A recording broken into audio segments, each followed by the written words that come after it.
ते महाराष्ट्राचे अध्यक्ष राहिले, परंतु त्यांना समाजाची जाण आहे आणि समाजाची जाण असल्यामुळे मागच्या वेळेस असा निसर्गानं घाला घातला होता, परंतु गगन साहेबाचा पाय आणि आपल्या भिक्खूच्या संघाचा पाय या भूमीवर पडल्याबद्दल, या भूमीवर पडल्यामुळे पाणी सुद्धा थांबलं। एवढी आपल्या भगवान गौतम बुद्धाच्या या विचारामध्ये अशी ताकद आहे। बंधुजनो, माणूस मोठा जरी झाला तो कर्तृत्वाने होते, म्हणून तांदळे साहेब हे कर्तृत्वाने मोठे आहेत। तांदळे साहेबांचे नाव देशभर आहे।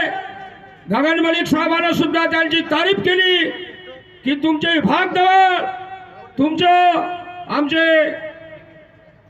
आयुक्त साहेब त्यांनी सुद्धा सांगितलं की ठणकावून सांगितलं तिच्या कार्यकर्त्यांना की असा लढाऊ कार्यकर्ता पाहिजे, असा स्वाभिमानी कार्यकर्ता पाहिजे, असा समाजासाठी झटणारा कार्यकर्ता पाहिजे।